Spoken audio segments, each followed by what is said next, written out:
சசிகலாவை துரத்தும் அம்மாவின் ஆவி, மக்கள் ஆவேசம்.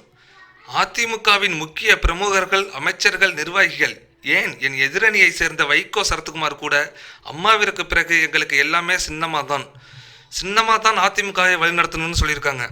ஆனால் மக்கள் மனதில் மட்டும் சசிகலா என்கிற சின்னம்மா துரோகியாகத்தான் தெரிகிறார். ஏனென்றால் சின்னம்மாவிற்கு அரசியலை பற்றி என்னங்க தெரியும்? யாருங்க அந்த சின்னம்மாங்கிறவங்க? அவங்கெல்லாம் அரசியலுக்கு வரவே கூடாதுங்க. நிச்சயமாக சொல்கிறேன், அவங்க வரவே கூடாது. நான் அம்மா இறந்ததில் ஏதோ ஒரு சூழ்ச்சி இருக்குது. அது நிச்சயம் எல்லாருக்கும் தெரியும். அதை என் வாயால் சொல்ல நான் விரும்பலை. செருப்படி சாணியடி என்று மக்கள் கடும் கோபத்தோடு இருக்கிறார்கள். ஆனால் தலைவர்கள் எல்லாம் சின்னம்மா என்று சசிகலாவிற்கு பெரும் வரவேற்பு கொடுத்து இருக்கின்றன. அடுத்த தேர்தலில் இவர்களுக்கு வாக்கு கிடைக்குமா என்பதே சந்தேகம்தாங்க.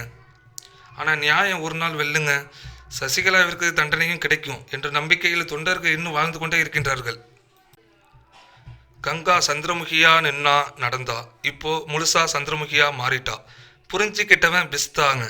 இதுதான் இன்றைய வாட்ஸ்அப்பில் வைரலாக பரவுகிறது. கங்கா யாருன்னு நம்மளுக்கு எல்லாருக்குமே தெரியும். சந்திரமுகி பேய் கங்காவை சும்மா விடுமா?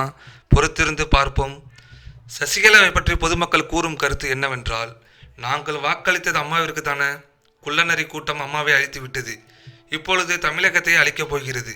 தில்லு இருந்தால் ஆட்சியை கலைத்துவிட்டு மறுதேர்தல் நடத்தி உன் சின்னம்மாவை என்ன வேணாலும் பண்ணுங்கடா அடிமைகளே.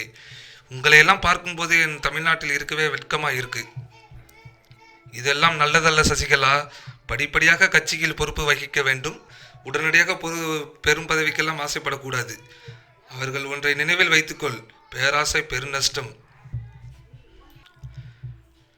அதிமுகவுக்கு பொது செயலராக சசிகலா வந்தாங்கன்னா எங்கள் ஏரியாவில் இனிமேல் அஇஅதிமுகவுக்கு எப்போதுமே ஒரு ஓட்டு கூட போட மாட்டேங்க. அம்மா இடத்திற்கு வேற யார் வேணும்னாலும் ஏற்றுக்கொள்வோம். ஆனால் சசிகலாவை மட்டும் ஏற்றுக்கொள்ளவே மாட்டோம். என்றைக்குமே எங்களுக்கு அம்மா தான் அப்படின்னு சொல்லியிருக்காங்க. சசிகலாவை தவிர முதல்வராக வர்றதுக்கு தமிழ்நாட்டில் வேற நாதியே இல்லையா?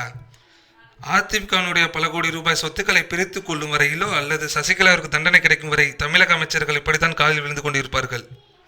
நேற்று ஜெயலலிதா, இன்று சசிகலா, நாளை யாரோ. இன்றைய ஜனநாயக நாட்டில் ஓட்டு போட தகுதி உள்ள யார் வேண்டுமானாலும் முதல்வராகவோ பிரதமராகவோ இருக்கலாங்க. டீ கடையில் வைத்திருப்பவர் கூட முதல்வராக இருக்கலாம். டீ விற்கிறவர் கூட பிரதமராக இருக்கலாம். இது மக்களாட்சி சிறப்புகளில் இதுவும் ஒன்றுங்க. அதே நேரத்தில் பிரதமருக்கோ முதல்வருக்கோ 20 வருடம் டீ போட்டு கொடுத்திருந்ததால் அந்த பதவிக்கு ஆசைப்படுவது ஔவையார் பாடலை தான் ஞாபகப்படுத்துகிறது.